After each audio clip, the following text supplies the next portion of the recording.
Hey, tonight we're diving into one of history's most important social technologies.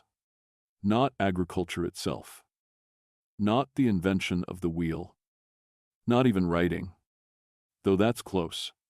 We're talking about something that happened after you had food and before you ate it. The feast, the communal meal, the gathering where eating was never just about eating, where bread was never just bread, and where sitting down to dinner could determine your social standing for the rest of your life.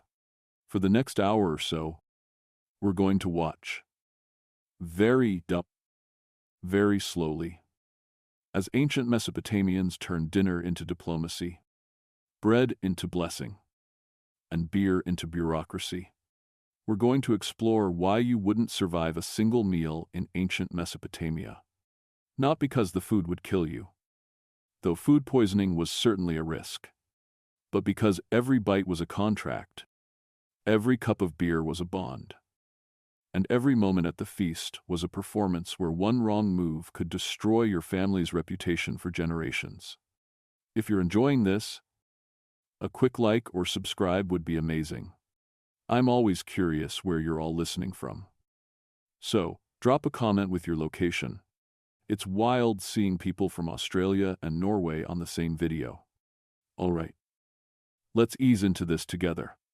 The world's first cities were built in Mesopotamia. Uruk, Ur, Babylon. Names that echo through history with the weight of civilizations that invented writing, mathematics, astronomy, law. But these cities weren't held together by walls or laws alone. They were held together by meals. Shared meals, communal feasts that took days to prepare, hours to serve, and created obligations that lasted generations. This wasn't just eating. This was the social glue that made civilization possible. And it was slow, impossibly, tediously, meaningfully slow. Now, get yourself comfortable. And I mean properly comfortable. Find that perfect position. Adjust your pillow. Pull up your blanket. Because we're about to spend the next hour in ancient Mesopotamia. And trust me, you're going to need to be relaxed for this journey. Congratulations. You've just woken up in ancient Uruk, around 3000 BCE. The sun is already climbing, hot and merciless. The kind of heat that will define your entire existence here. No air conditioning. Obviously, no shade structures that actually work. Just the sun beating down on mud brick buildings that seem to absorb heat during the day and release it all night long. You're never comfortable here. That's just not an option. But the heat isn't what hits you first. It's the smell. The thick, yeasty, overwhelming smell of bread baking. Not the pleasant bakery smell you might imagine. Filtered through air conditioning and modern ventilation. This is raw. This is close. This is intense. The smell of barley bread, which is different from wheat bread. Heavier, earthier, more assertive. It fills the air so completely that you can almost taste it before you've eaten anything. And underlying that bread smell is something else. The smell of smoke. Of clay ovens that have been burning since before dawn. Of bodies that haven't bathed in days because water is too precious to waste on washing. Of animals nearby. Goats and sheep and cattle that provide milk and meat and leather and are just part of the urban landscape. This is what cities smell like before plumbing. Before sewers. Before anyone has figured out that maybe concentrating 40,000 people in one place requires some infrastructure beyond hoping the rain washes things away. The sound reaches you next. Grinding. Constant. Rhythmic grinding. Women at grinding stones. Pushing grain back and forth. Back and forth. A sound so persistent it becomes almost like silence after a while. Your brain learns to filter it out the way you filter out traffic noise or air conditioning hum in the modern world. But it's always there. The soundtrack of civilization. The sound of grain becoming flour. which will become bread, which will feed the city, which will allow all of this, all of these people, all of this complexity to exist. You reach instinctively for breakfast, expecting to just grab something quick. Maybe check your phone while eating. Scroll through whatever catches your attention. Finish in 5 minutes and move on with your day. Wait. Hold up. There is no quick here. There is no grab and go. There is no eating while doing something else. Every meal is an event. Every act of eating is ceremony. Not because people are pretentious or making things complicated for no reason, but because producing food takes so much time, so much labor, so much coordination, that consuming it casually would be obscene, would be insulting to everyone who made it possible. You're in Uruk, around 3000 BCE, the world's first true city, 40,000 people living in one place, which doesn't sound like much compared to modern cities of millions. But it represents a concentration of humanity that's completely unprecedented in human history. For most of human existence, people lived in groups of maybe 100, maybe 200 if resources were good. Now there are 40,000 of you, all needing to eat. Every single day, rain or shine, harvest or drought, peace or war, 40,000 stomachs demanding to be filled. And someone has to organize this. Someone has to decide who eats what, when, with whom. Someone has to manage the storage of grain, the distribution of rations, the allocation of feast portions. Someone has to keep track of who contributed what to the temple stores, who owes what labor, who attended which feast and brought what offering. Welcome to the birth of bureaucracy. It starts with lunch. It starts with the fundamental problem of feeding a city. And it creates systems of record-keeping and administration and hierarchy that will define human civilization for the next 5,000 years. Aman approaches you, one of the temple administrators. Judging by his slightly better quality tunic, he doesn't ask if you're coming to the feast. He informs you that you're expected. The temple is hosting. Your neighborhood is attending. The alternative to going isn't just staying home and having a quiet evening. The alternative is social death, is exile from the community networks that determine whether you get help during hard times, whether your children find good marriages, whether anyone remembers your name after you're gone. So you'll go? Obviously you'll go. But first, you need to understand what you're walking into. Because a Mesopotamian feast isn't like a modern dinner party where you show up, eat some food, make small talk, and go home. This is theater. This is politics. This is religion and economics and social hierarchy, all performed simultaneously through the medium of shared eating. And you need to learn the rules quickly, because nobody's going to explain them to you. They expect you to already know. They expect you absorb this through osmosis, through attending dozens of feasts throughout your life, through watching and learning the unspoken codes that govern who sits where and who eats what and who speaks when.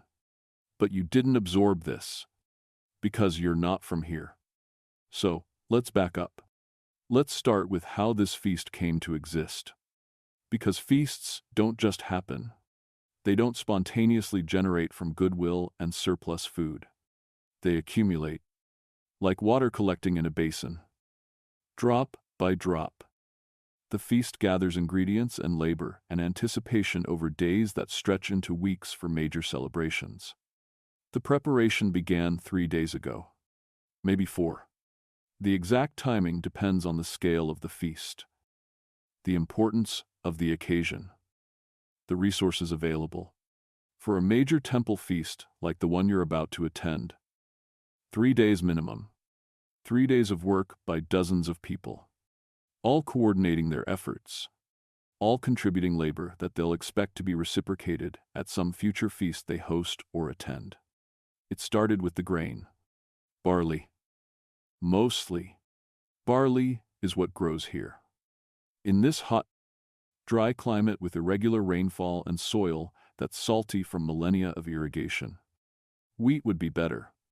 Everyone knows wheat would be better. Wheat makes lighter, softer bread. But wheat is picky, demanding, requires better soil and more water than Mesopotamia can reliably provide. So, barley it is.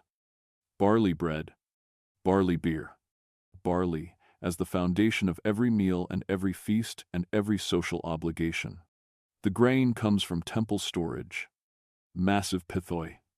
Storage jars tall as a person, holding hundreds of pounds of grain collected as taxes, as tribute, as temple land production.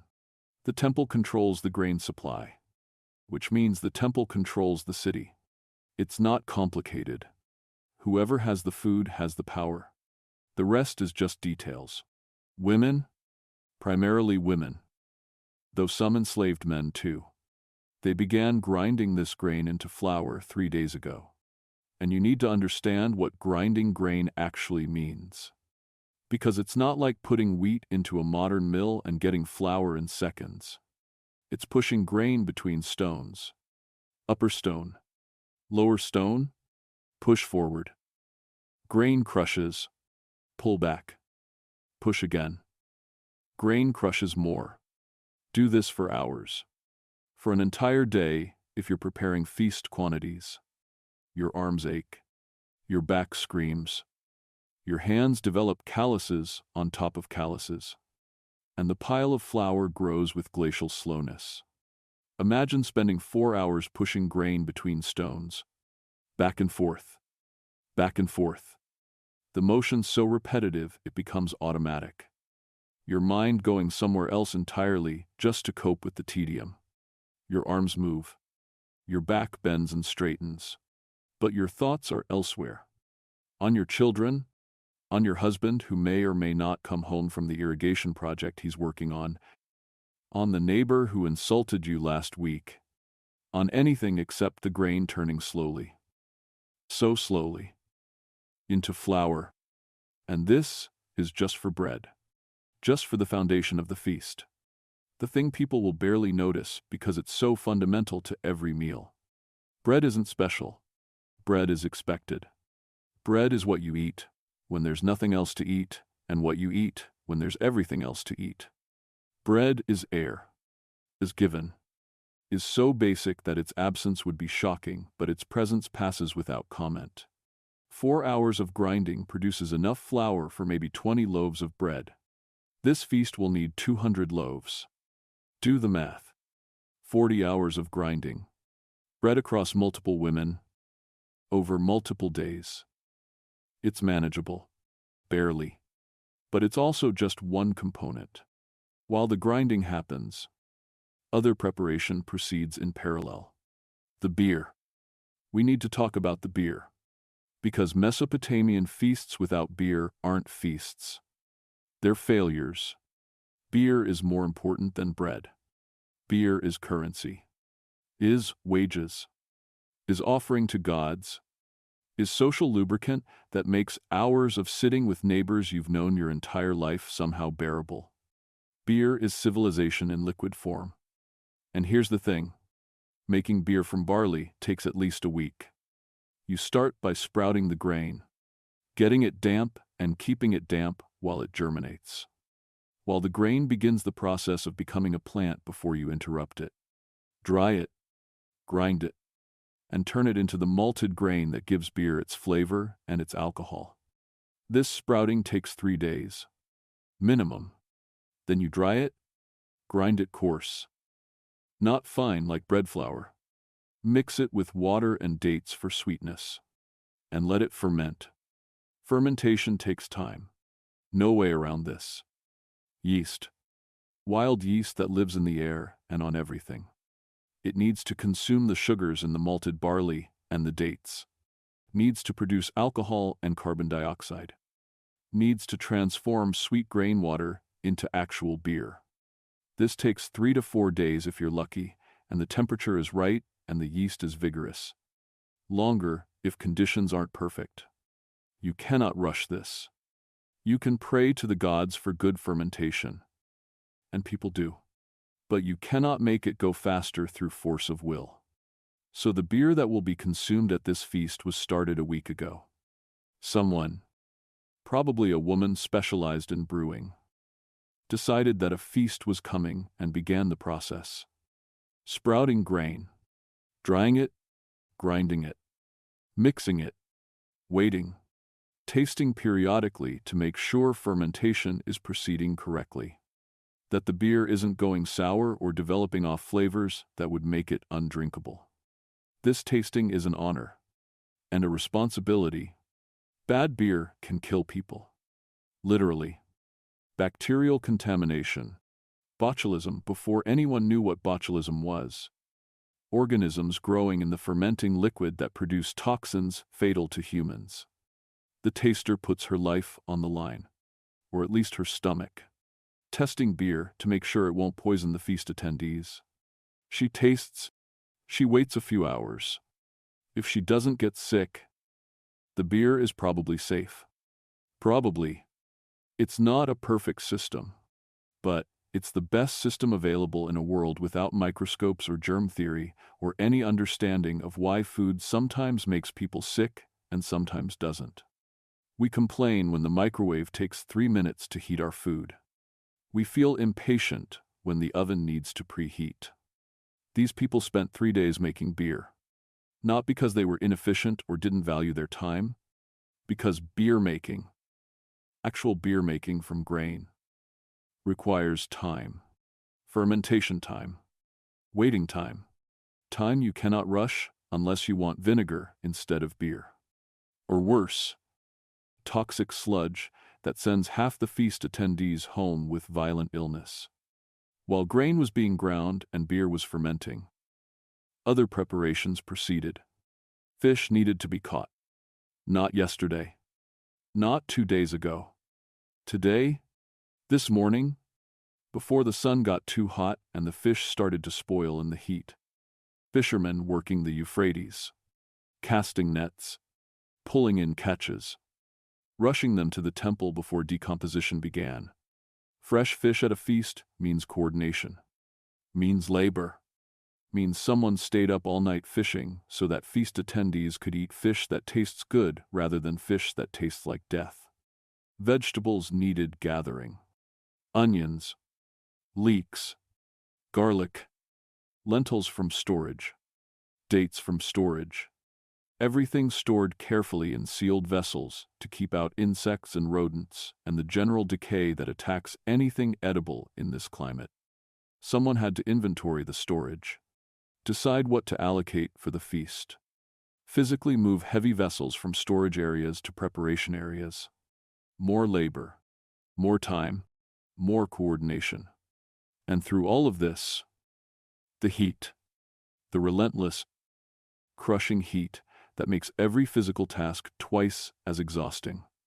You're sweating constantly, losing water and salt faster than you can replace them. Working anyway because the feast is coming and the feast must happen. The feast is obligation, is expectation, is the social contract that holds the city together. You don't skip feast preparation because you're hot. You work through the heat because that's what everyone does. What everyone has always done. What everyone will continue doing until the city itself ceases to exist. Yesterday, the day before the feast, the baking began. Clay ovens, beehive-shaped structures that hold heat for hours once properly fired. They were loaded with fuel, dried dung, mostly animal dung mixed with straw, formed into cakes, dried in the sun, burned as fuel because wood is scarce and expensive. The smell of burning dung is part of the smell of baking bread here. You can't separate them. Bread equals dung, smoke equals the smell that fills the city on feast days. The ovens heat for hours. Too hot and bread burns on the outside while staying raw inside. Too cool and bread comes out dense, heavy, barely edible. Just right, which requires constant attention and adjustment of fuel and airflow. And you get bread that's actually good, bread that people will eat without complaint, bread that fulfills its social function of being so basic that nobody comments on it. 6 hours. 6 hours of managing oven temperature, of feeding fuel carefully, of checking heat levels by holding your hand near the opening and judging by feel how hot it is. No thermometers, no temperature gauges, just experience and hand feel, and the accumulated knowledge of women who've been baking bread since they were children and can tell by instinct when the oven is ready. Then the bread goes in. Flat loaves. Because raised bread requires techniques these bakers haven't developed yet. The dough is slapped onto the inner walls of the oven where it sticks and bakes, or placed on the oven floor if the oven is the right style. Minutes later, maybe 10 minutes, maybe 15, depending on the bread thickness and oven heat. The bread is done. Golden brown, aromatic, ready to eat. 1 loaf done. 199 to go. The rhythm of baking becomes meditative. Load bread. Wait. Remove bread. Load more bread. Wait. Remove bread. Over and over. For hours. The women doing this work don't complain. Don't protest. Don't question why they're spending their entire day baking bread for a feast they'll attend, but at which they'll sit in the back. Eat last. Receive the smallest portions. This is their role. This is what women do. They make the food that makes the feast possible. The feast happens because they ground the grain and brewed the beer and baked the bread. Everyone knows this. Nobody acknowledges it explicitly. As the sun finally sets on the day before the feast, as the temperature drops from unbearable to merely uncomfortable, the preparation reaches its culmination. The bread is baked, stacked carefully, covered to keep insects away. The beer is tested one final time, declared ready, sealed in jars that will be opened tomorrow during the feast. The fish are preserved in salt to make it through the night. The vegetables are sorted and ready. Everything is prepared. Days of labor by dozens of people have produced the material foundation for a feast that will last a few hours. Hours of eating, of drinking, of social performance and political maneuvering and religious observance, all made possible by this invisible labor. This is civilization. This is what cities do. They take the simple act of eating and make it so complicated that it requires professional administrators, specialized workers, detailed planning, days of preparation, and then they pretend that the feast is spontaneous, is generous, is a gift from the temple to the community rather than an elaborate system of labor extraction and social control. You lie down to sleep. If you can sleep in this heat, knowing that tomorrow you'll attend the feast. You'll sit where you're told to sit. Eat what you're given. Perform the social rituals expected of you. You'll do this because everyone does this.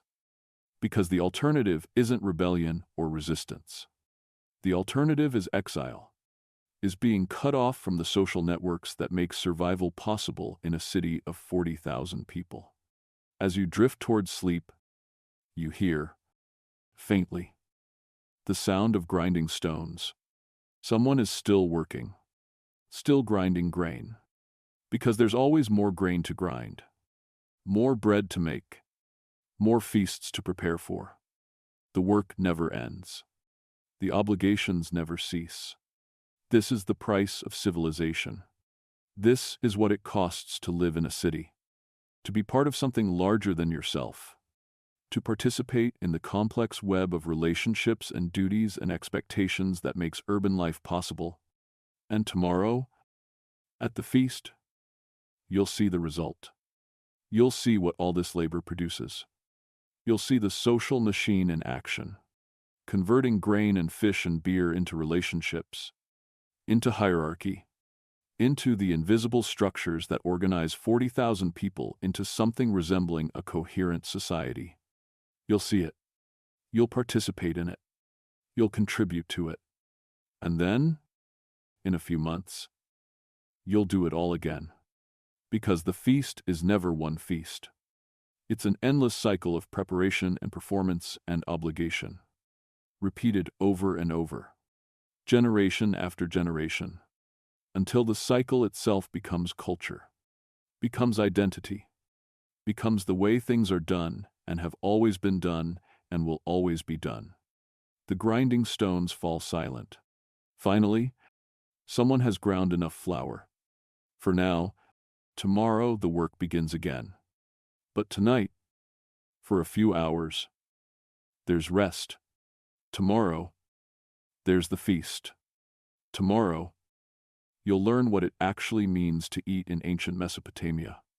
What it costs, what it creates, what it destroys.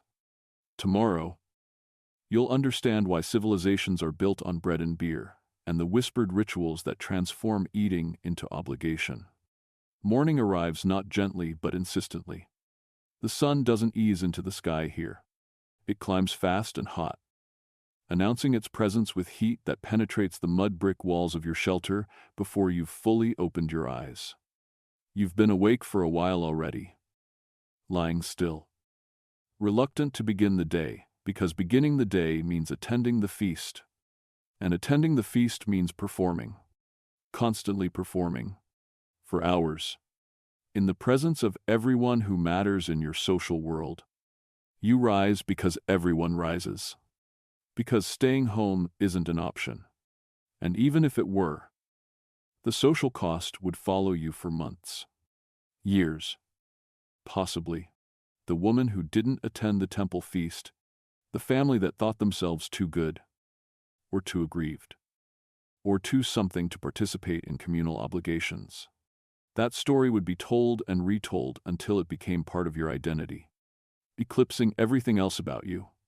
The reality of feudalism, or whatever we want to call this early system, hits you right in the face. You're not exactly excited about spending the entire day watching other people eat first while your stomach growls. But you're going anyway. Because that's what survival looks like when you live in a city of 40,000 people who all need to figure out how to coexist without killing each other. The courtyard where the feast will be held is already filling when you arrive. Not because you're late. You're actually early, arriving as the sun is still low, before the heat becomes truly oppressive. But others are earlier still, the most punctual, the most eager to demonstrate their devotion, or perhaps just the most anxious about securing good positions. They're already here, standing in loose groups, making the kind of small talk that fills time without requiring actual communication. You take your place. Not just anywhere. There's a geography to this gathering, an unspoken map of who stands near whom. Family groups clustered together, maintaining their identity as units even within the larger crowd. Neighbors from your district form a loose association, not quite organized but definitely present as a recognizable group. And carefully, very carefully, people maintain distance from those they're in conflict with. Not obvious distance. That would be insulting. An open declaration of hostility. But enough space that they won't be forced into conversation. Won't be trapped in awkward proximity for the hours ahead. You watch people arriving. This is anthropology in real time. This is seeing social structure made visible through the simple act of people choosing where to stand. The wealthy merchants arrive and immediately command space. Other people shifting slightly to accommodate them, to give them room that nobody explicitly offered but everyone provides. Temple officials enter and the crowd parts. Not dramatically. Not like some biblical sea-parting miracle. But through dozens of small adjustments as people step back, creating a path without being asked. Children run. Briefly. Before parents catch them and pull them back with sharp whispers about appropriate behavior. This isn't a playground. This is serious. This is where reputations are maintained or destroyed, where alliances are displayed, where every action is observed and judged and remembered. Children need to learn this. Need to understand that their behavior reflects on their entire family, So they're grabbed, corrected, told to stand still and be quiet and watch the adults to learn how proper people behave. The waiting begins. The feast doesn't start when the food is ready. Everyone knows the food is ready. You can smell it: bread, fish, the yeasty tang of beer being opened. The food has been ready since before dawn. But the feast doesn't start when the food is ready. It starts when the appropriate official decides the appropriate moment has arrived. This could be minutes from now. This could be hours. Nobody knows. Everyone waits. And here's the thing about this waiting. This isn't passive. It's not like standing in line at the DMV where you can zone out and check your phone. This is active social work. You make eye contact with people you know, not acknowledgement. Occasionally exchange a few words. You very carefully don't make eye contact with people you're avoiding. You watch to see who arrives together, who arrives separately but immediately seeks each other out, who maintains distance despite being in the same social circles. Every interaction, every non-interaction, communicates information. You're reading the social landscape, updating your mental map of who's allied with whom, who's feuding, who's trying to repair relationships, who's signaling new connections. A man you know slightly, a merchant who trades in dates and honey, moves closer to you. Not right next to you. That would be presumptuous. But close enough that conversation is possible. He comments on the weather, which is hot, like it's always hot, like everyone knows it's hot. You agree that yes, it's hot. This is small talk elevated to art form. You're not talking about weather. You're establishing that you're willing to be seen talking to each other. That whatever happened last year when his cousin accused your brother of shortchanging him on a pottery order hasn't created permanent hostility between your families. More people arrive. The courtyard fills. 40, 50, 60 people. Maybe more. You're not counting.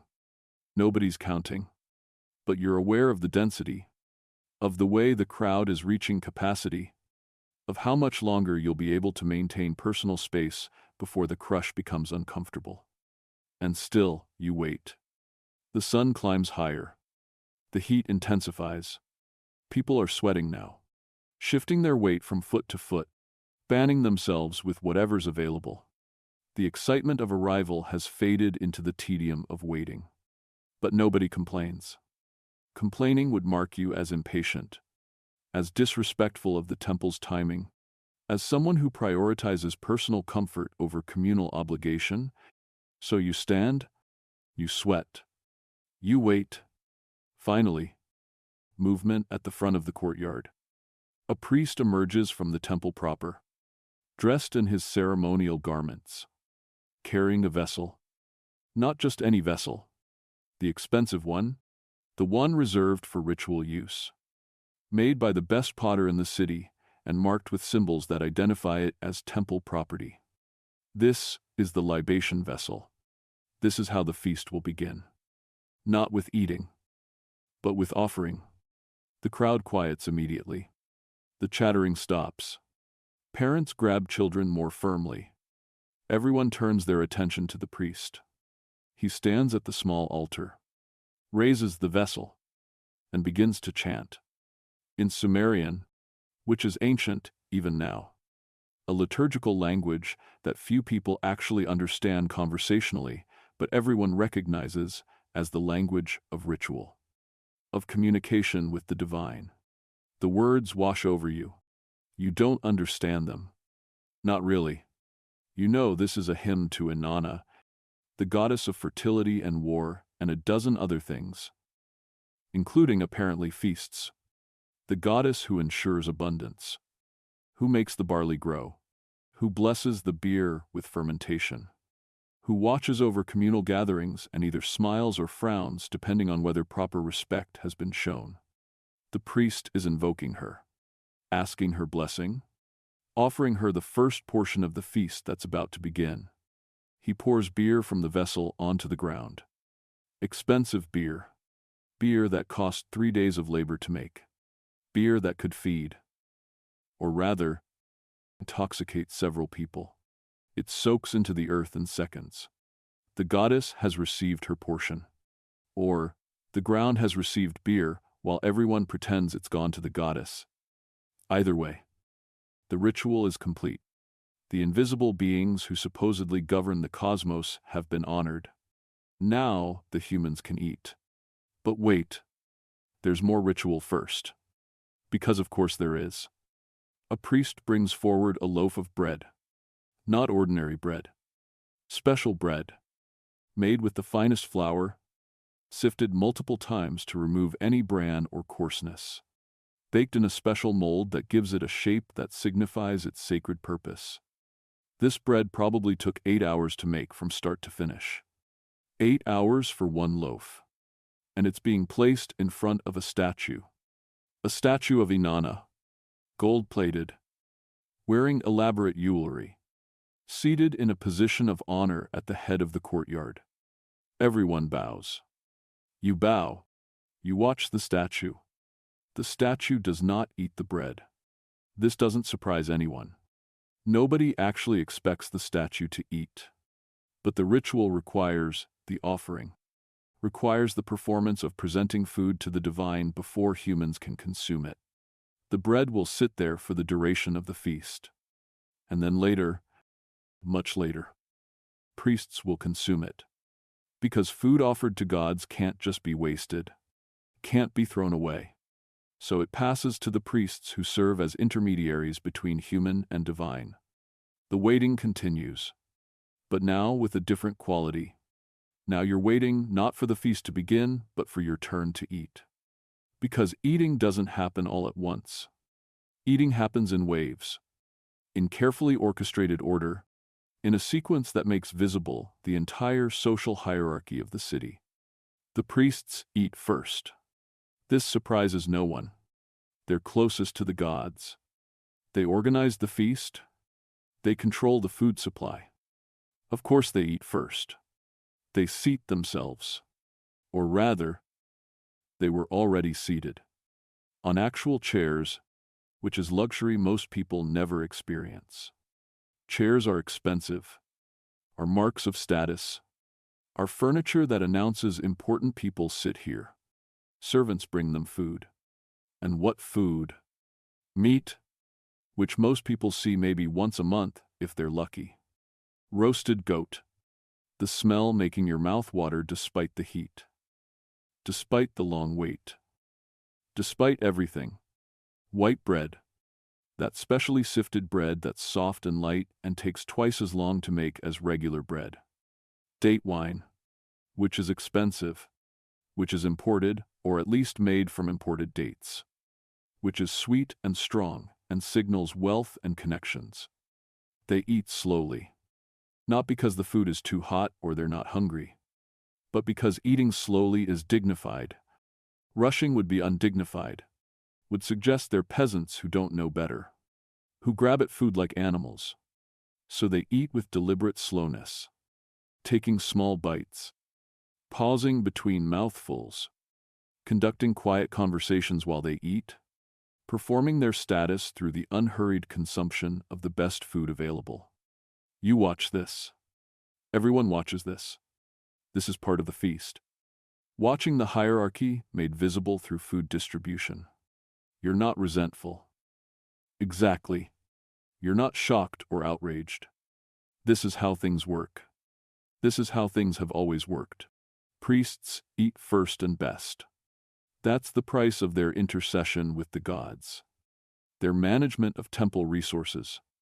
Their literacy and education and specialized knowledge. Or at least, that's how it's explained. That's the official story. Whether you believe it or question it quietly in your own mind, you keep that to yourself and watch them eat. The second wave begins. Skilled workers. The ones whose labor makes the city function. Scribes who can read and write cuneiform. Master potters whose work is sought after across the region. Successful merchants who trade in valuable goods. They're called forward. Not all at once. but in small groups, directed by temple attendants who know exactly who belongs in which category, who's earned the right to eat in the second wave. They don't get chairs. They sit on mats, woven reed mats that provide minimal cushioning against the hard ground but at least mark out defined spaces for eating. They receive portions noticeably smaller than what the priests got. Same types of food, but less of it. A smaller piece of meat, less white bread, watered wine instead of full strength. The message is clear. You're important. You're valued. You're necessary to the functioning of the city. You're just not as important as priests. They eat. You watch. More waiting. But you're hungry now. Actually hungry. Because you skipped breakfast, knowing you'd eat at the feast. And watching other people eat while you stand and wait is activating every instinct that says food. Want food. Need food. You control yourself. Everyone controls themselves. Grabbing at food. Demanding to be served.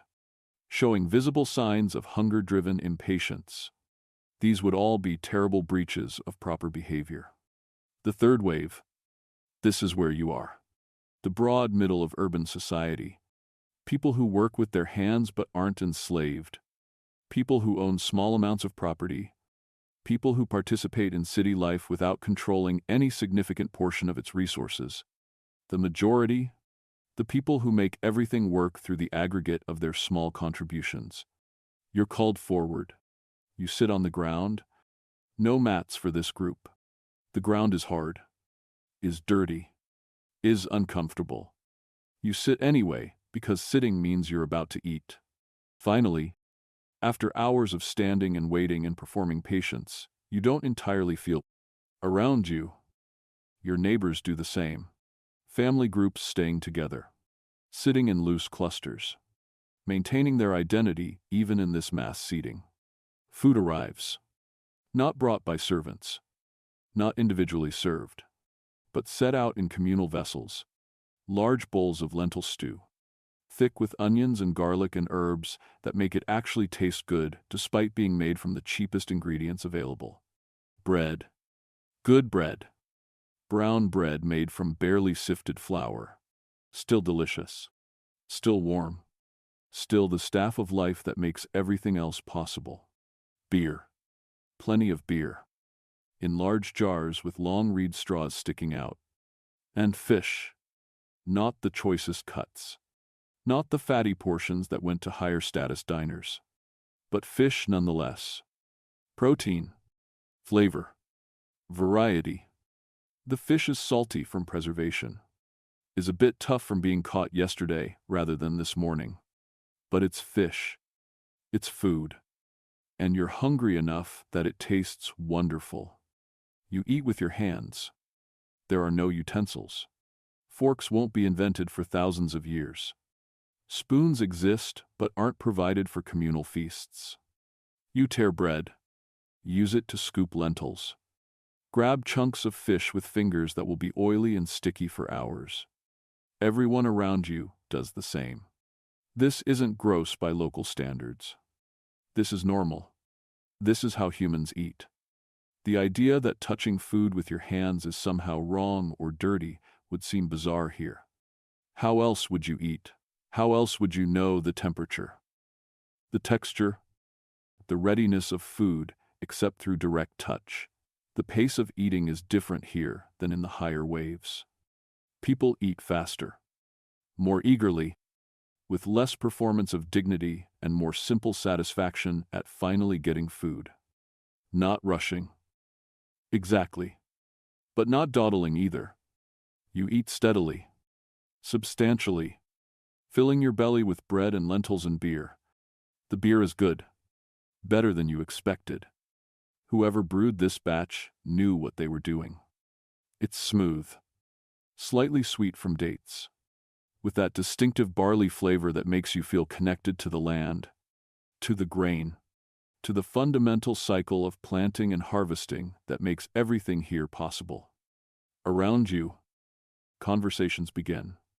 Now that people have food in front of them, Now that the tension of waiting has broken, people talk, real talk, not just small talk. News is exchanged. Information flows. This is social media before social media. The original version, where you can't block anyone and everyone sees everything because you're sitting right there. A man near you mentions that the irrigation canal in the northern district needs repair.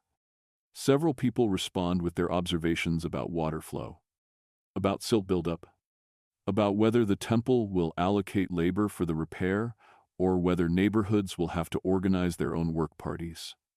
This seems boring. This seems mundane. But this is how cities function. This is information exchange that directly affects everyone's survival. If the canal fails, if water doesn't reach the fields, if the harvest fails, everyone here could starve. So canal maintenance isn't boring. It's existential. A woman discusses her daughter's upcoming marriage. Not gossiping. Sharing information that redraws social maps. Her daughter is marrying into a potter's family from the southern district. This creates alliance between families, between neighborhoods, between skill groups. The woman's son is a weaver. Now weavers and potters have family connection. Future trades become easier. Future conflicts have built-in mediation. This marriage announcement, delivered casually while eating fish, has political implications that will ripple through the community for years. You contribute little to these conversations. You listen more than you speak. Still learning the social landscape. Still figuring out who's aligned with whom. Who's feuding. Who has influence. Who's marginal. Every feast is education. Is data collection. Is the slow accumulation of social knowledge that allows you to navigate urban life without making catastrophic mistakes. The beer jars circulate. You don't drink from individual cups. The beer is in large jars and everyone shares. Long reed straws stick out of each jar and people take turns drinking. You put your mouth where other people's mouths have been. You share saliva. Share whatever illnesses might be circulating. Share the intimate act of drawing liquid from the same source. This isn't unhygienic by local standards. This is community. This is trust made physical. This is literally sharing the same source of nourishment, the same intoxication, the same moment of consumption. You drink deeply. The beer is good. The beer is making the heat slightly more bearable, is making the hard ground slightly more comfortable, is making your neighbors slightly more interesting. You understand why beer is central to these feasts. Beer doesn't just provide calories and hydration. It provides the social lubrication that makes hours of sitting with the same people endurable. It creates the mild euphoria that transforms obligation into something approaching pleasure. Then it happens. The moment everyone will talk about for weeks. A young man from the Western District, clearly having drunk more beer than his body can process, stands abruptly. His family tries to pull him back down. Too late. He's already speaking. Loudly. Why do we bring offerings when the temple stores overflow? He shouts. His words slur slightly. My family starves while priests feast on meat daily. The entire courtyard falls silent. Not the respectful quiet of ritual, the shocked silence of social catastrophe unfolding in real time. Temple guards move toward him immediately. His father has gone pale. His mother is openly weeping. Everyone in his family group has instinctively shifted away from him, physically distancing themselves from his words. The head priest stands, not angry, not defensive, just disappointed, which is somehow worse. Young man, the priest says calmly. The temple manages grain for 40,000 people. Storage appears full because we plan for famine. Your family received seed grain 2 months ago. Did we not provide? The young man's bravado crumbles. He sits down heavily. His father is already mouthing apologies, making placating gestures. The damage is done. Though, This family just became a cautionary tale. The family whose son insulted the temple at the harvest feast. That story will follow them for years, possibly generations. You watch the entire sequence with horrified fascination. This is what happens when you break the rules. When you speak what everyone thinks but nobody says. When you challenge authority in the one space where authority is absolute. The feast continues. But the atmosphere has shifted. People are quieter now, more careful. The young man sits in his family group, head down, understanding perhaps for the first time that his moment of drunken honesty just cost his family more than any amount of grain could repay. After an awkward pause, a temple official stands and announces that anyone who wishes may bring forward offerings. This is the moment where individual families can present contributions to the temple, can demonstrate their generosity or at least their willingness to participate in the gift economy that underlies all of this. You watch people approach the designated area, carrying whatever they've brought. Some bring jars of beer, their own brewing added to the communal supply. Some bring bread, supplementing the temple's provision. One family presents a small basket of dates, precious and sweet. Another offers a length of woven cloth, probably weeks of work compressed into a textile that will be recorded and redistributed by temple administrators. A scribe sits at the edge of the courtyard, stylus and tablet ready, recording every offering. Who brought what? How much? Of what quality? This record will be kept for years. Will be consulted when people need temple assistance. When famines come. When someone needs to prove their loyalty and participation in communal life. Every gift is logged. Every contribution is noted. The database is being updated in real time. Except instead of computers and servers, it's clay tablets that will be filed away in temple archives and referenced whenever necessary. You didn't bring anything. You're new here. Still establishing yourself. Still learning the rules. Nobody comments on your lack of contribution. But people notice. Of course they notice. At the next feast, you'll be expected to bring something, not because anyone will directly demand it, but because the social pressure, the silent observation, the slow accumulation of judgment, will make not contributing unbearable. This is how the system perpetuates itself. Not through force, but through the quiet power of communal expectation and public recording. More food appears. Not because you're still hungry. Most people have had plenty. But because the feast has to dispose of all the prepared food. Waste would be unthinkable. So additional bread is brought out. More fish. More lentil stew. People eat more slowly now. Picking at food rather than devouring it. But still eating because the food is there and refusing it would be insulting. And anyway, who knows when you'll eat this well again? The eating continues. The afternoon wears on. The heat intensifies. Then slowly begins to fade as the sun angles toward evening. People are still eating. Still talking. But the energy is changing. The initial excitement has passed. The hunger has been satisfied. The incident with the drunk young man has reminded everyone why perfect behavior matters.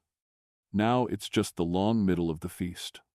The hours that stretch on, where you're neither eager to stay nor quite ready to leave. Where you're trapped in the social expectation that you'll remain until it's appropriate to depart. And the appropriateness of departure is determined by hierarchy. Same as everything else. Important people will leave first. Their departure signals that the feast is winding down. Only after they've gone can people of your status begin to leave without insulting the host or appearing disrespectful. So you wait. Again. Still. You've been waiting all day in various forms. Waiting to arrive. Waiting for the feast to start. Waiting to eat. And now waiting for permission. Unspoken, but real. To go home. At some point during the feast, eating stops being just eating. You're not sure exactly when. The transition is subtle, unmarked by any obvious signal, but you become aware of it. A priest stands. The crowd quiets instantly. That collective hush that happens when something important is about to occur. You were chewing bread. You stop chewing. Hold the bread in your mouth, waiting to see what happens next. The priest begins to chant, not in the everyday Akkadian that people use for market transactions and family arguments. In Sumerian, ancient Sumerian, the language of the old gods, the language that was already ancient when your grandparents were young, the language that nobody speaks conversationally anymore, but everyone recognizes as the tongue of the divine. The words wash over the crowd, incomprehensible to most, meaningful to all. You don't understand the words, not individually, but you understand the context. This is a hymn to Inanna, the great goddess, the queen of heaven, the mistress of fertility and warfare, and apparently also communal feasts. The goddess who makes barley grow and beer ferment and communities cohere. The goddess whose favor determines whether the city prospers or collapses, whether harvests are abundant or fail, whether the next generation is born healthy or dies in infancy. The priest's voice rises and falls in patterns that feel ancient, that feel rehearsed over centuries, that feel like they connect directly to something fundamental about being human in this place. You don't need to understand the words. You need to feel the weight of them, the seriousness, the connection to forces beyond the immediate, beyond the mundane business of eating and drinking and maintaining social status. Everyone bows their heads. You bow yours. Some people, you notice, seem genuinely moved, genuinely transported by the moment. Their eyes closed, their faces composed in expressions of reverence that look real rather than performed. Other people maintain appropriate, respectful postures while their eyes stay alert, watching the crowd, calculating social positions, thinking about whatever practical concerns occupy their minds beneath the veneer of piety. You're somewhere in between, not deeply spiritual, not coldly calculating, just present, participating in a ritual that's larger than any individual's belief or disbelief. The ritual works not because everyone believes it, but because everyone performs it. The performance itself is the power, the collective act of acknowledging something beyond individual concerns. Even if that acknowledgement is purely social rather than genuinely spiritual. This is religion. You realize this is how it actually functions. Not through individual conviction necessarily, but through collective participation, through the agreement that yes, we will all bow our heads when the priest chants. We will all maintain silence during sacred moments. We will all perform reverence regardless of our private thoughts. And through that collective performance, something emerges. Call it social cohesion. Call it divine favor. Call it whatever you want. But something happens when 40 people simultaneously agree to treat a moment as sacred. The hymn lasts perhaps 10 minutes. Perhaps longer. Time becomes strange during ritual. The priest's voice maintains its rising-falling pattern. The ancient words flowing in sequences that have been memorized and repeated by countless priests before him, creating a thread of continuity stretching back through time to the city's founding, to the first temples, to the moment when humans decided that invisible forces governed their fates and those forces needed to be acknowledged, honored, appeased. When the chanting ends, the silence lingers for a moment. Nobody wants to be the first to break the sacred atmosphere, to return to the mundane business of eating and drinking. Then someone coughs. Another person shifts position, and the spell breaks. Life resumes. People return to their bread and beer. But something has shifted. The feast has been transformed. Briefly, from social obligation into religious observance. And that transformation matters. Even if you can't quite articulate why, Your attention turns to the foods themselves, not just as sustenance, but as symbols, as carriers of meaning beyond mere calories. The dates. For instance, you've eaten dates at this feast. Sweet and sticky. A luxury that most people access only at feasts or during illness when their medicinal properties are needed more than their flavor. But dates are sacred because date palms take 7 years to fruit. 7 years. Think about that. You plant a date palm sapling and you wait. You water it. You protect it from animals and weather and human interference. You maintain it through seasons and years. And only after 7 full cycles of planting and harvesting other crops does the date palm finally produce fruit. This makes dates inherently sacred. This makes them metaphors for everything good that requires patience. Which is everything. Really, everything worth having takes time. The date palms themselves are called the tree of life in hymns and prayers. They provide not just fruit but wood for construction, fronds for weaving, fiber for rope, shade for smaller plants. They're the foundation of oasis agriculture. The reason humans can survive in this hot, dry landscape, and they take 7 years to establish. 7 years of faith that, yes, this investment will pay off, that patience will be rewarded, that the cosmos operates on principles that reward those who wait. Eating dates at the feast isn't just eating sweets. It's consuming concentrated patience. It's participating in a cycle of growth and harvest that spans years. That connects you to farmers who planted palms before you were born, whose labor you're now enjoying, whose faith in the future made your present consumption possible. Every date is a prayer to patience. Every bite is acknowledgement that good things come to those who wait. And 7 years is a long time to wait. Barley, too, carries sacred weight. Not because it takes 7 years. Quite the opposite.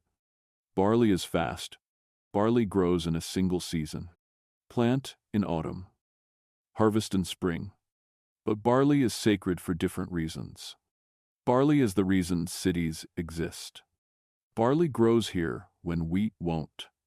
Barley tolerates the heat, the salt in the soil from millennia of irrigation, the irregular flooding of the rivers.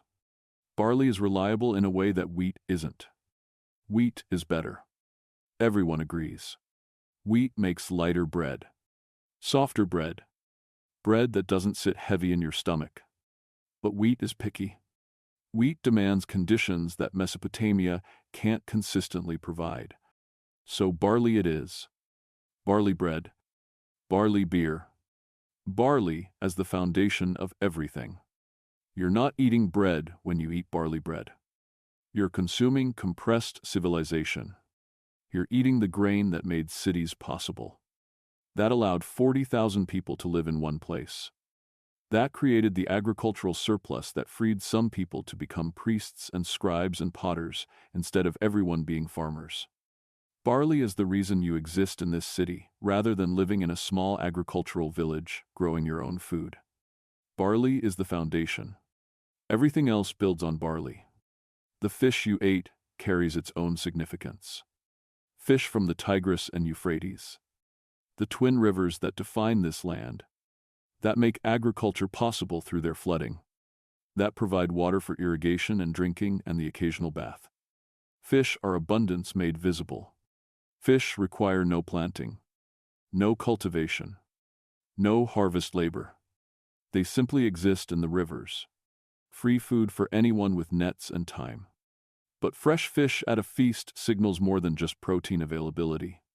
It signals that the host has connections, has access to fishermen willing to wake before dawn and cast nets in the pre-dawn darkness, has the labor network to transport fish quickly from river to feast site before the heat causes spoilage, has the social capital to ensure delivery on the specific day needed. You're not eating fish. You're consuming political networks. You're ingesting the web of relationships that makes fresh fish appear at the right moment in the right place. At some point earlier in the feast, You noticed priests examining bread, not eating it, examining it. They broke loaves in half, studied the interior texture, the way the crust had formed, the pattern of air pockets in the crumb. They were reading omens, divination through baked goods, the future revealed in carbohydrates. This practice strikes you as slightly absurd, though you'd never say so aloud. The idea that how bread bakes in a clay oven can reveal cosmic truths about the future seems, well, optimistic. But the priests take it seriously. They examine the bread with intense concentration, noting which loaves have good cracks on top, which are too dense, which baked unevenly. Good cracks mean good fortune. Dense crumb means obstacles ahead. Uneven baking suggests social discord. Perfect bread indicates divine approval. The bread looks fine to you. The bread always looks fine. It's bread. It baked. It's edible. But apparently there are subtleties invisible to untrained eyes. The priests see patterns, meanings, messages from the gods embedded in the very structure of bread. Or they claim to. Or they've convinced themselves they do. Or they're maintaining a tradition that gives them interpretive authority over random events, allowing them to frame whatever happens as predicted, foreseen, aligned with cosmic will. You watch them confer quietly, nodding, making notes on a small tablet. The reading will be announced later, probably in carefully ambiguous language that can fit whatever outcome occurs. The war with Elam that everyone knows is brewing will happen regardless of bread texture. But everyone feels better having consulted the bread, having performed the ritual of seeking divine guidance before making major decisions. The bread prophecy will be flexible enough to accommodate whatever happens. Dense areas suggest difficulty, which we overcame through valor. Good cracks foretold our victory, which the gods granted. The prophecy adapts to results. This is how divination maintains credibility despite having no actual predictive power. But it makes people feel better, makes them feel connected to forces beyond human control, makes the randomness of existence feel slightly less random. Throughout the feast, there's been music. You barely noticed it at first. So focused on the social navigation and the food and the hierarchy and the thousand small things demanding attention. But music has been playing constantly. A lyre player, seated near the priests, playing songs that are probably ancient, probably traditional, probably the same songs played at every feast for generations. The melodies are familiar in that way. Things become familiar through repetition, even if you couldn't hum them accurately or name them if asked.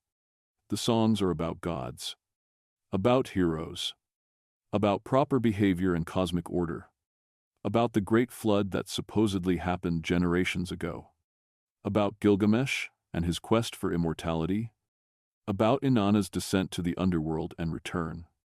Stories told through music, preserved through performance, passed down from musician to apprentice across years and decades. Nobody is really listening. Everyone is eating, talking, conducting the social business. That's the real purpose of the gathering. But the music matters. Its presence matters. Silence during a feast would be deeply uncomfortable, would make every conversation too audible, would create a tension that the soft background of lyre music prevents. The music fills space, makes conversation easier, provides rhythm to the event without demanding attention. The musician is a professional, temple employee, trained since childhood, fed regular rations from temple stores in exchange for providing this service. His job is to make feasts feel sacred, to create atmospheric holiness through sound, to transform ordinary eating into ceremony through the addition of ancient melodies played on traditional instruments. He's good at it. The lyre sounds beautiful, its tones pure and clear, hanging in the hot air before fading into the general noise of crowd and conversation. You wouldn't remember the melodies tomorrow. Nobody would. The music is designed not to be memorable, but to be appropriate, to set a mood, to fill silence, to signal that this is a proper feast with proper observances rather than just people eating together. The musician has fulfilled his function perfectly by being good enough to notice but not interesting enough to distract. Background holiness. Sacred wallpaper. The soundtrack of civilization. Children are present at the feast. You notice them now, sitting with their families, watching everything, absorbing the unspoken rules through observation rather than instruction. This is education. This is how social structures transmit themselves across generations. Not through lectures or formal teaching, but through thousands of meals where children watch and learn. They learn who sits where, who speaks to whom, who receives honored portions, and who eats last. They learn that patience is expected, that grabbing at food is shameful, that your behavior reflects on your entire family. They learn that silence during sacred moments is mandatory, that respect for priests is automatic, that the social order is natural and inevitable rather than constructed and maintained. A small girl, maybe 6 years old, watches intently as her mother accepts a portion of fish from a communal bowl. The mother tears off a piece, hands it to her daughter. The girl eats carefully, slowly, mimicking her mother's dignified pace despite visible hunger. She's learning that eating isn't just about satisfying hunger. It's about performing properly, about demonstrating that you understand the rules, that you can control yourself, that you're worthy of being part of this community. A boy slightly older reaches for bread before being served. His father's hand shoots out, grabs his wrist, not harshly, but firmly. The boy freezes. His father releases him without a word. The message delivered silently. Wait your turn. Don't grab. Control your impulses. The boy's face shows embarrassment, shame, but also understanding. He won't make that mistake again. The lesson has been learned through experience rather than lecture. These small corrections, these quiet teachings,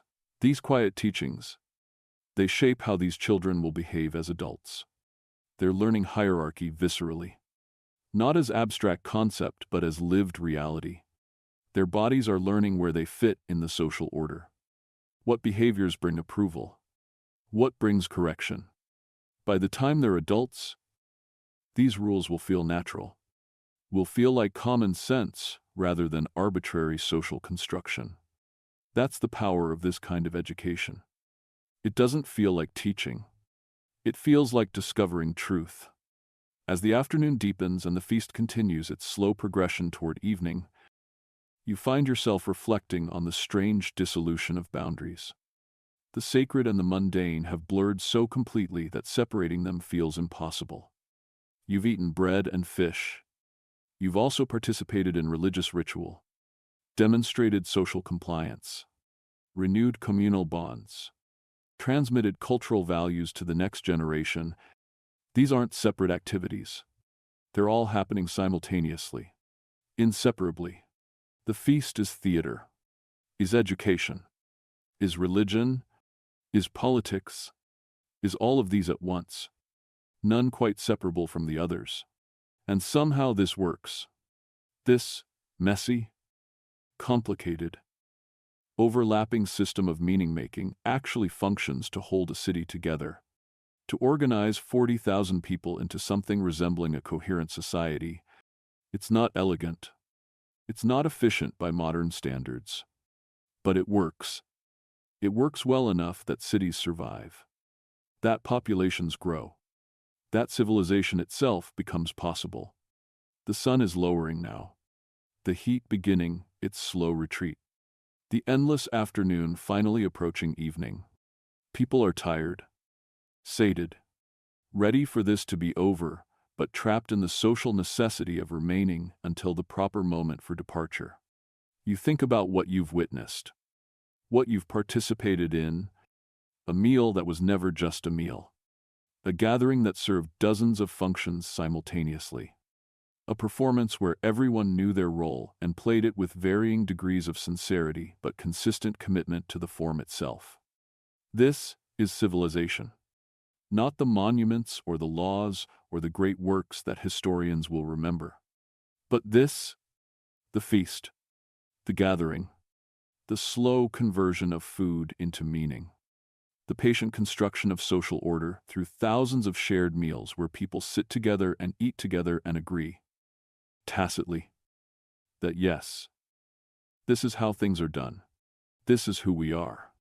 This is what holds us together. And in a few months, you'll do it all again. Because the feast is never one feast. It's an endless cycle, repeated over and over, generation after generation, until the cycle itself becomes culture, becomes identity, becomes the way things have always been done and will always be done. The whispered rituals that give this evening its structure, its meaning, its power. They're not loud or dramatic. They're subtle. They're in the quiet moments between official proceedings, in the unspoken agreements that govern behavior, in the collective performance that transforms eating into something more than mere consumption. As darkness approaches and departure finally becomes socially acceptable, you carry with you a new understanding. Not of ancient Mesopotamia specifically, but of how humans create meaning, how we build societies, how we transform the mundane necessities of survival into elaborate systems of significance that make life feel purposeful rather than merely endurable. The feast ends, but its effects ripple forward.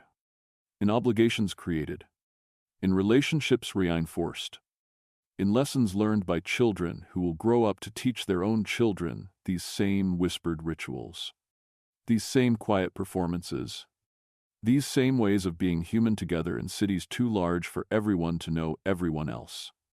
The grinding stones will turn again tomorrow. The bread will be made. And eventually, there will be another feast, another gathering, another opportunity to participate in this ancient social technology that turns food into connection, eating into obligation, and mere survival into something approaching meaning. As the sun finally begins its descent and the crushing heat starts to ease, something shifts in the feast's atmosphere. The sacred portion is complete. The priests have finished their bread divination. The hymns have been sung. Now comes the other essential function of these gatherings, the part that arguably matters more to most people's daily lives than any religious ritual. The feast as courthouse. The feast as negotiation table. The feast as the place where actual community business gets done. An elder stands, one of the neighborhood leaders, a man whose gray hair and missing teeth mark him as someone who's survived long enough to accumulate wisdom. Or at least, that's the theory. He raises his hand for attention. The conversation around you gradually quiets. We have a matter that requires community witness, he announces. His voice carries across the courtyard without shouting, a skill developed through years of managing gatherings like this. Two neighbors bring a dispute. Let them speak. This is it. This is what you've been waiting for without quite knowing it. This is where the feast transforms from religious ceremony and social performance into something else entirely. Something more practical, more immediate, more consequential for everyone watching. Two men step forward from the crowd. You recognize them vaguely. Neighbors from the eastern section of the city. One is a potter. The other, you think, works in textile production. They don't look at each other as they move to the center of the space that's naturally formed, everyone else pressing back slightly, creating an arena. The dispute, the elder continues, concerns a wall, a boundary wall between properties. The potter claims encroachment. The weaver denies it. We will hear both sides. Then we will decide. A boundary wall dispute. You suppress a sigh. This could take hours. But then you notice how intently everyone around you is watching. How still the crowd has become. This isn't boring to them. This is critical. This is how property rights get defined, how conflicts get resolved, how the invisible lines that organize urban space get drawn and redrawn. The potter speaks first. His voice is steady, controlled. You can tell he's rehearsed this. For 20 years I have lived in my compound. He begins. 20 years, with my wall standing in the same place. 3 months ago, my neighbor began construction. A new storage room. The wall of this room extends past the boundary. 6 inches into my property. 6 inches of my land. Taken without permission. 6 inches. That's what this is about. You fight the urge to laugh. 6 inches of mud brick wall. But nobody else seems to find this trivial. They're all listening intently, weighing his words, judging his case. I asked him to correct this. The potter continues. To rebuild the wall in the proper place. He refused. So I bring this matter before you. Before witnesses. Let the community decide who is right. He steps back. The elder nods. And your response, he asks the weaver. The weaver steps forward. His jaw is set. Defensive. But trying to appear reasonable. I deny nothing. He says, I built a storage room. This is true. But the boundary has never been clear. There is no formal marker. No stone placed by official measurement. The wall I built follows what I believe to be the proper line. If anything, I have built within my own property, perhaps even 6 inches inside my boundary, not beyond it. Interesting. 2 completely opposite versions of reality, both delivered with confidence, both implicitly appealing to community memory and custom rather than any written record or official measurement. Do you have witnesses to the original boundary? The elder asks the potter. I do. The potter says immediately. My mother's brother remembers when both compounds were first established. He will swear that the boundary has always been where I claim it is. The uncle steps forward. An old man, bent with age. He nods solemnly. I was here when these homes were built. He says. His voice quavers slightly. The boundary was marked with posts then, long since rotted away. But I remember. The line ran where the potter says it does. The weaver looks frustrated. And I have a witness as well. He counters. The stonemason who helped with my construction, he measured carefully, used traditional methods, consulted with elders before we began. He will testify that we built correctly. The stonemason steps forward. Younger, more vigorous in his defense. The boundary is ambiguous. He states, without formal markers, we must use traditional measurements. Distance from the street, relationship to the canal line. By these methods, the wall stands where it should. Perhaps the potter has forgotten the exact position over 20 years. Memory is unreliable. You watch this unfold with growing fascination. 2 witnesses, 2 versions of truth, both claiming traditional knowledge, both appealing to methods of measurement that are apparently flexible enough to support completely contradictory conclusions. The elder looks troubled. This is the problem with oral culture. With boundaries defined by memory and custom rather than written deeds and measured plots, everything becomes interpretation. Nothing is certain. Are there others who remember the original boundary? The elder asks the wider crowd. Several people shift uncomfortably. This is dangerous ground. Testifying means taking sides, means making enemies. But a few brave souls speak up. An old woman, I lived nearby then. I believe the boundary was, as the potter says. A middle-aged man, I helped carry materials when the compounds were built. The mason is correct. The boundary was never precisely defined. A younger woman, my grandmother told me stories about disputes in this area. Even then, this same boundary was unclear. The testimonies contradict each other. The witnesses are describing the same physical reality but interpreting it differently. Or remembering it differently. or possibly lying to support neighbors they're allied with. Welcome to justice in ancient Mesopotamia, where objective truth takes a backseat to social relationships and collective memory and the persuasiveness of competing narratives. The elder confers quietly with two other respected community members. They lean close together, heads nearly touching, speaking in whispers that don't carry. This deliberation takes several minutes. The crowd waits patiently. You notice people eating while they watch, drinking beer, making quiet comments to their neighbors. This is entertainment as much as it is judicial proceeding. Finally, the elder straightens, addresses both men. The boundary is unclear. He pronounces, "This much is certain. Both of you have some justification for your positions. Therefore, we propose this solution. The wall will be adjusted, not to where the potter demands, not to where the weaver has built, but to a line exactly between these two positions, 3 inches from where the potter claims the boundary sits, 3 inches from where the weaver built his wall." Neither man looks happy, but both nod acceptance. Because this is the genius of the solution. It's not about who's right. It's about splitting the difference, making both parties equally dissatisfied, and therefore, paradoxically, making both parties feel that justice has been served.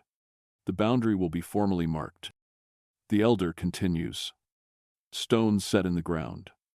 Witnessed by this assembly, no more ambiguity, no more disputes. Both of you will share the cost of the stones and the labor of proper marking. The potter and weaver exchange glances, not friendly, but resigned. They both bow to the elder, acknowledge the judgment. The matter is settled.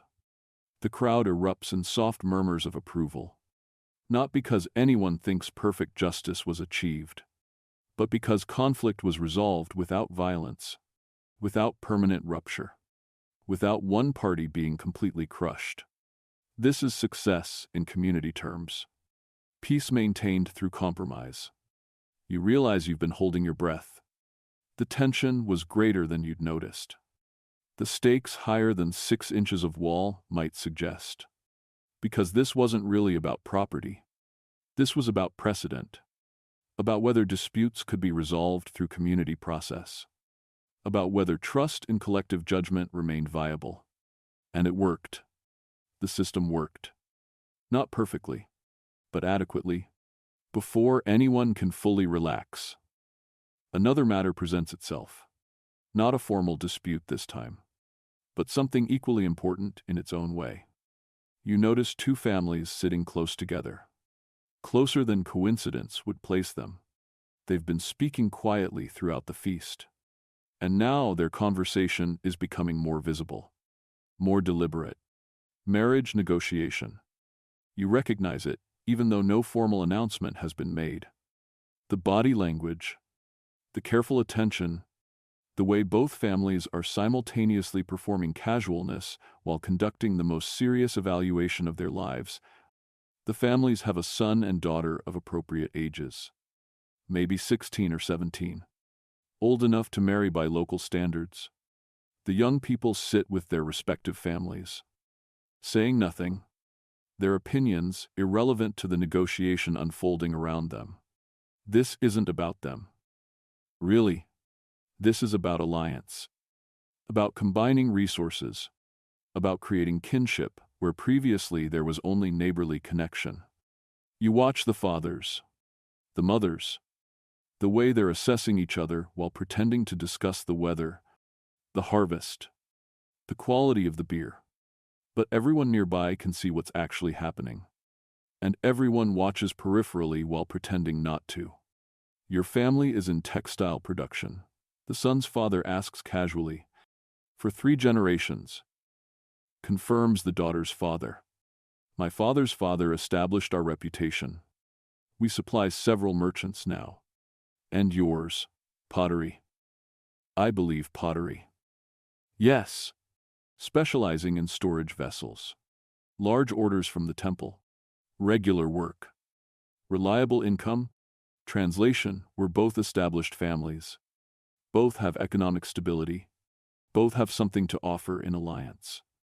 The conversation continues. Still casual on the surface, but loaded with significance underneath. They're evaluating each other's reliability, work ethic, social standing, family reputation. Can this family pay debts? Do they honor obligations? How do they treat neighbors, employees? What happens when they drink too much beer? All of this being assessed through indirect observation, through questions that aren't really questions, through the performance of normal conversation that carries enormous weight.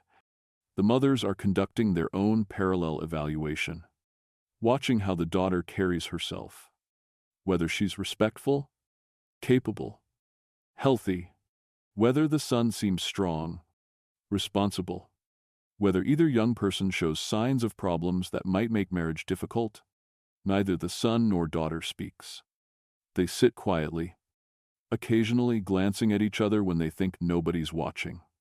Their preferences don't matter, or matter less than everything else. Marriage is economic arrangement, political alliance, the joining of productive capacity for mutual survival. Whether the young people actually like each other is secondary. They'll develop affection over years of shared life. Or at least they'll develop functional cooperation, which is close enough. You notice the daughter's mother pass something to the son's mother. A small cloth bundle. The son's mother opens it discreetly.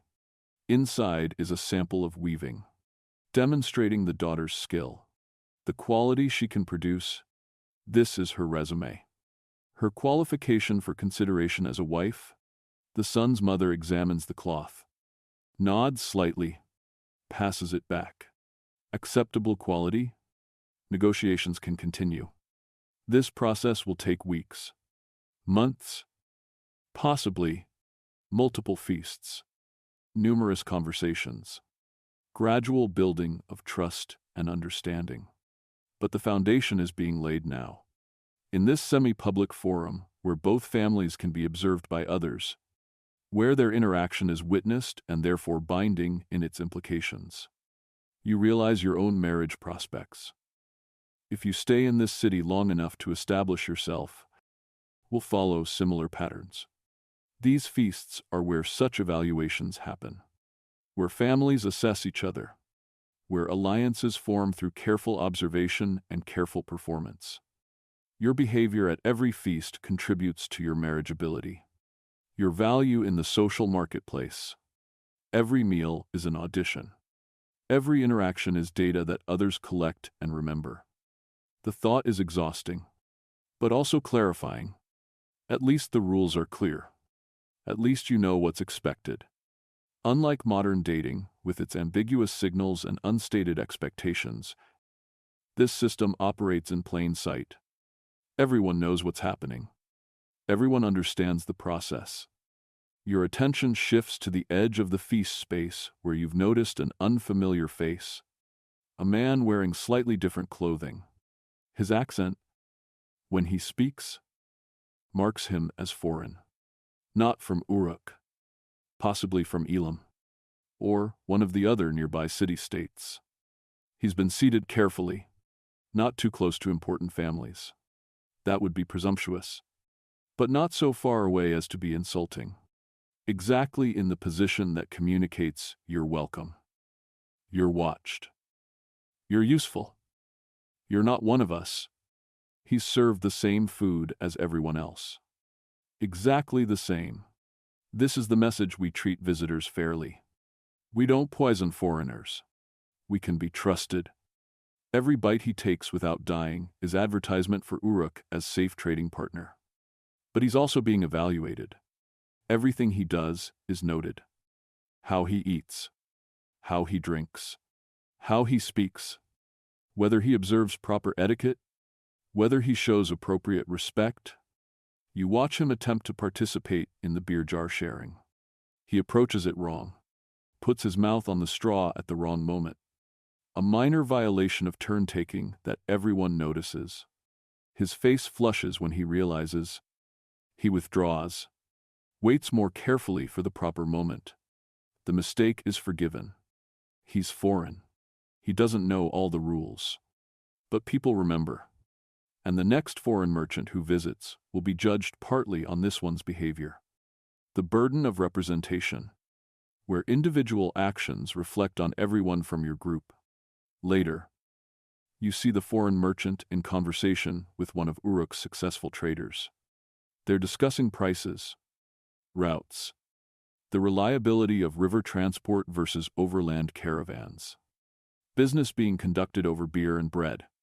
This is international commerce in its earliest form, built on personal relationships, face-to-face negotiation, meals shared to establish trust. The feast as the platform where trade agreements take shape. No contracts in the modern sense. No written guarantees. Just the implicit understanding that breaking agreements made at communal feasts carries severe social costs. That reputation matters more than any legal enforcement could. As evening fully arrives and the feast finally begins to wind down, you reflect on everything you've witnessed. The dispute resolved through community judgment. The marriage negotiation unfolding in whispers and glances. The foreign trader being evaluated through his feast behavior. None of this is separate from the eating and drinking. It's all integrated. The feast isn't just providing a venue for these interactions. The feast is creating the conditions that make them possible. The relaxed atmosphere of shared beer. The public visibility that makes agreements binding.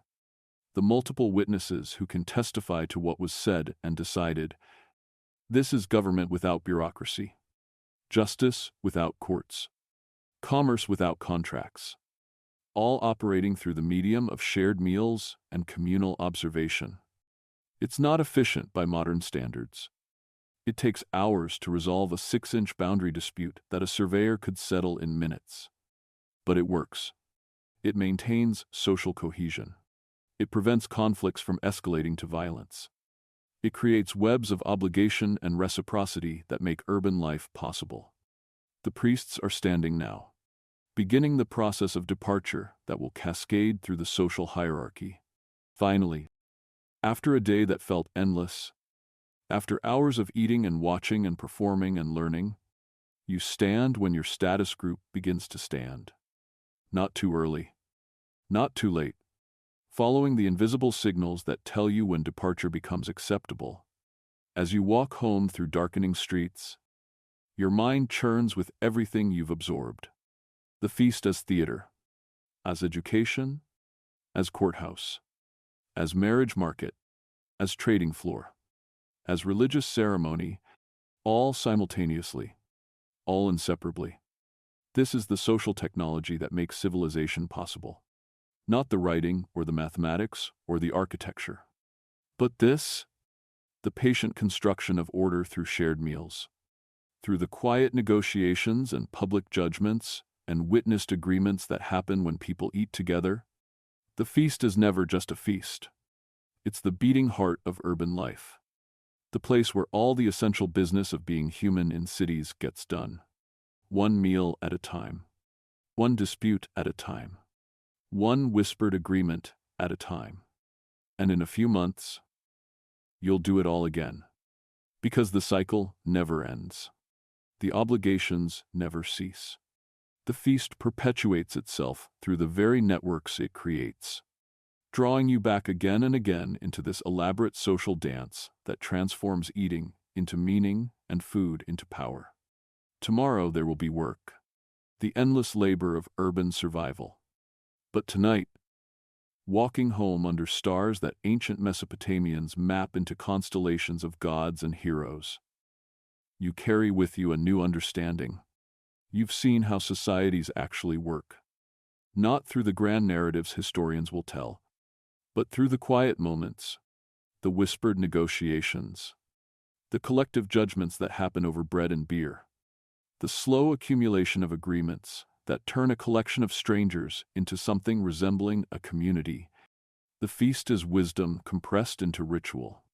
Social engineering disguised as hospitality, the oldest technology for turning individuals into societies. And it still works. Thousands of years later, the same patterns recurring, the same functions served, the same quiet power operating beneath the surface of shared meals. You understand now why the feast matters, why preparation takes days, why attendance is mandatory, why every moment is fraught with significance. Because this is how 40,000 people learn to live together without killing each other. This is how civilization builds itself. One meal at a time. One obligation at a time. One whispered ritual at a time. The feast doesn't end so much as it gradually dissolves. There's no announcement, no formal dismissal, just a slow unraveling as people begin to drift away in carefully observed order. The hierarchy that governed eating now governs departure. Important people leave first. Their exit signals that the event is concluding. Everyone else follows in waves, each group waiting for the one above them to clear out before making their own move. You watch the priests stand, gather their things, exchange quiet words with temple officials. Their departure is unhurried, dignified. They've eaten. They've overseen rituals. They've witnessed community business. Their role is complete. They walk toward the temple proper, their backs straight, their movements deliberate. Even in leaving, their performing status. The second tier follows soon after. The wealthy merchants, the master craftsmen, the scribes, they stand with similar dignity if less ceremonial weight. They've eaten well. They've been seen eating well. That matters almost as much as the actual consumption. They nod to neighbors, make final comments, begin their departure. Now it's your turn. Your group, the broad middle of urban society. You stand with your neighbors, your legs stiff from sitting so long on hard ground, your stomach uncomfortably full, your mind tired from hours of constant social awareness. Constant performance. You don't just walk away. That would be rude. You have to acknowledge the host, which in this case is the temple, which means acknowledging whatever priest is designated as the official host of this particular feast. You approach with others from your group. Bow slightly. Express gratitude in the formal phrases everyone uses. The priest nods, accepts your thanks, marks you mentally. You suspect, as having fulfilled your obligation. You've attended. You've eaten. You've shown proper respect. The social contract has been honored. As you leave the courtyard, you glance back. The scene is changing rapidly. Where hours ago there were dozens of people sitting in careful arrangement, now there's scattered movement, people gathering belongings, children finally allowed to run and expend pent-up energy, the carefully maintained spatial order collapsing into ordinary chaos. But some people remain. The cleanup crew, the invisible laborers who will spend the next several hours restoring the courtyard to its normal state, gathering scattered food scraps, washing communal vessels, sweeping the ground. This work is just beginning as your feast experience ends. You notice it's primarily women, primarily the same women who ground the grain and brewed the beer and baked the bread. Now they're cleaning up the aftermath. This labor is as essential as the preparation and equally invisible to most feast attendees. The magic of feasts is making labor disappear, making abundance seem effortless, making the work of dozens of people over days appear as spontaneous generosity. The walk home feels longer than the walk there. Despite being the same distance, you're full, almost uncomfortably full, bloated with bread and lentils and beer. Your mouth tastes like fish and onions. Your fingers are still sticky despite rubbing them with sand to clean them. Your back aches from sitting on hard ground for hours. You're exhausted, not from physical labor, though that's part of it, but from the mental effort of constant social awareness, constant navigation of unspoken rules and invisible hierarchies, constant performance of appropriate behavior. It's a different kind of tired than the bone-deep fatigue of fieldwork, but it's just as real. And yet, you're also satisfied in a way that has nothing to do with food. You've participated. You've been seen participating. You've been recorded as present, as properly respectful, as a functioning member of urban society, for the next few months, until the next major feast. You can relax slightly. You've fulfilled this obligation. You've paid this social debt. You can coast on the credit that attendance has earned you.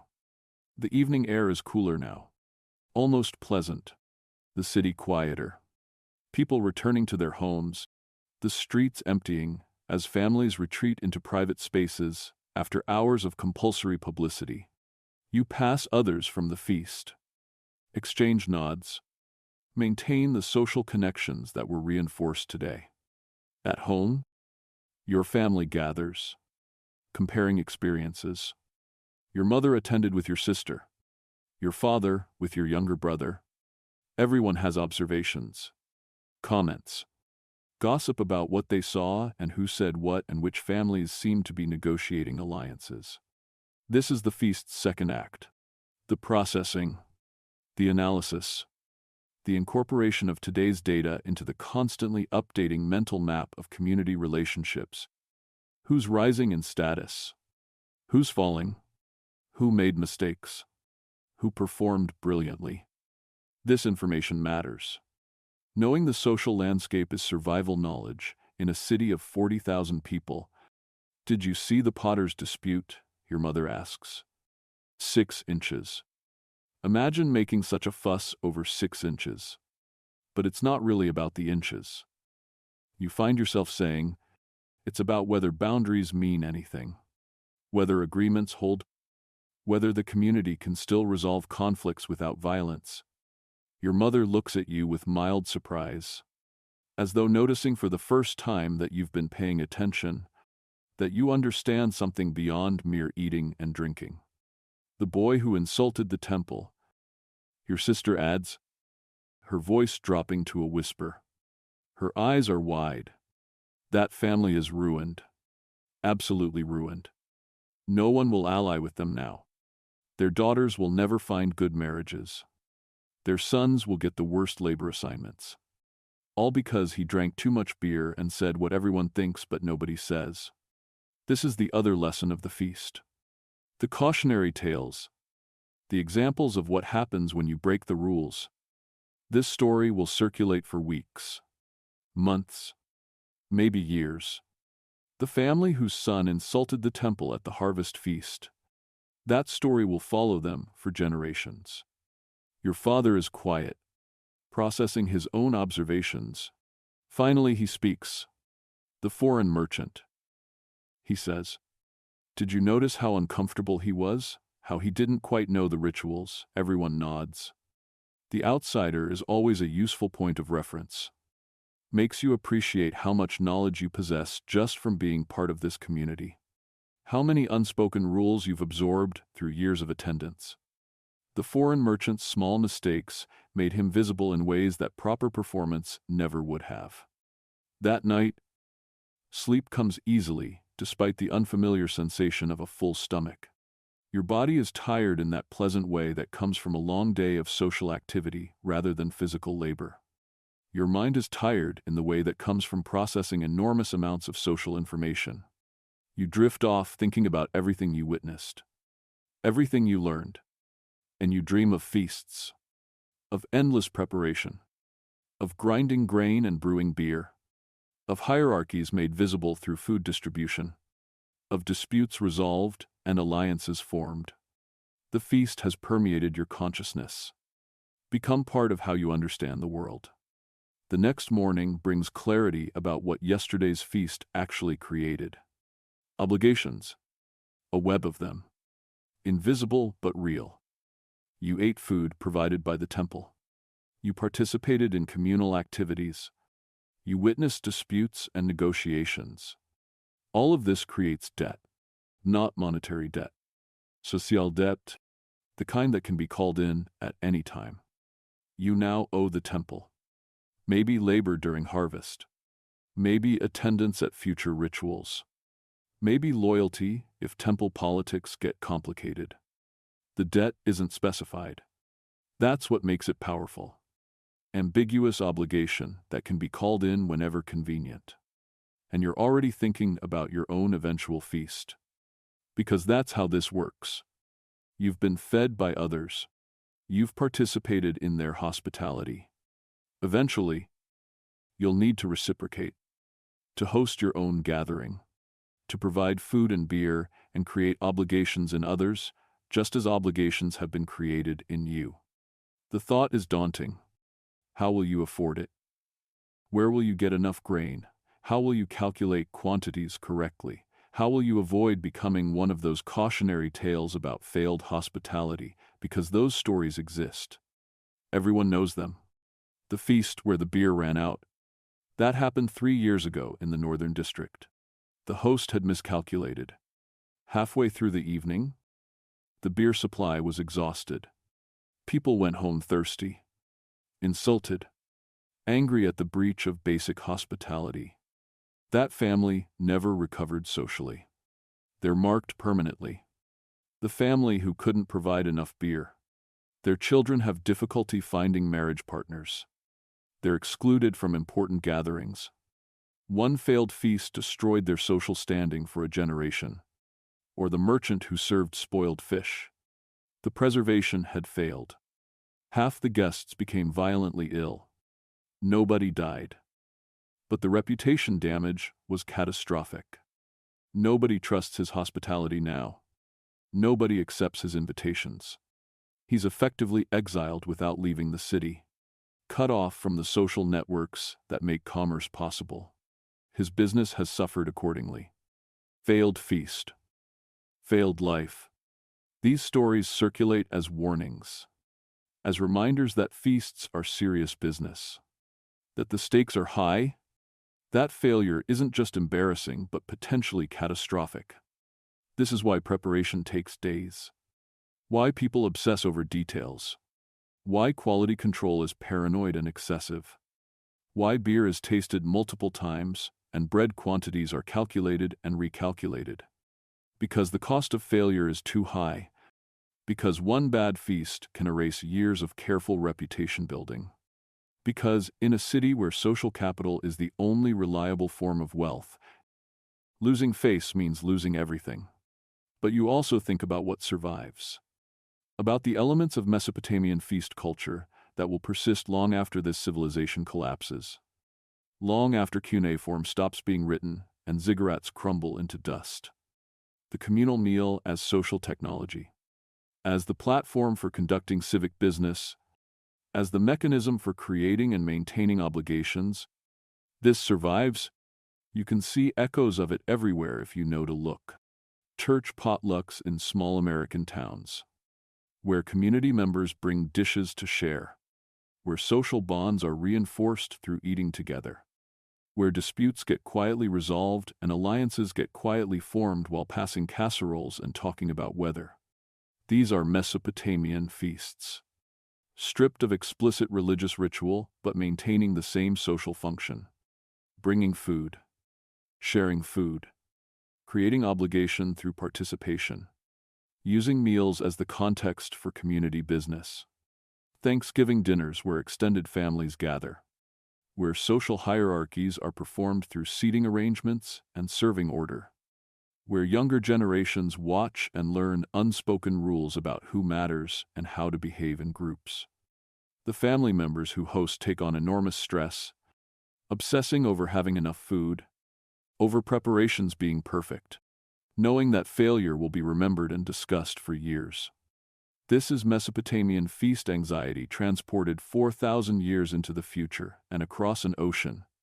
Company picnics and office parties where attendance is technically optional but actually mandatory.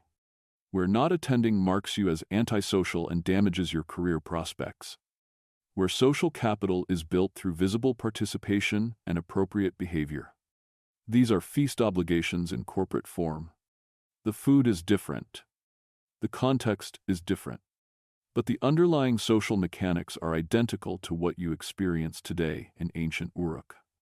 Neighborhood barbecues where residents gather, where the quality of your contribution gets noticed and remembered, where being the person who brings store-bought potato salad when everyone else made food from scratch marks you as insufficiently invested in community, where disputes get addressed informally, where alliances form, where social order is maintained through the soft power of shared meals and collective judgment.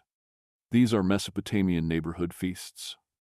Renamed but not fundamentally changed. The Mesopotamians didn't invent communal eating. Obviously, humans have been eating together since before humans were humans. Since our pre-human ancestors shared food around fires, but the Mesopotamians turned it into system. They bureaucratized it.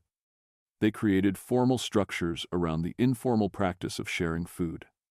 They made the invisible visible through record-keeping, through religious ritual, through the deliberate construction of obligation networks.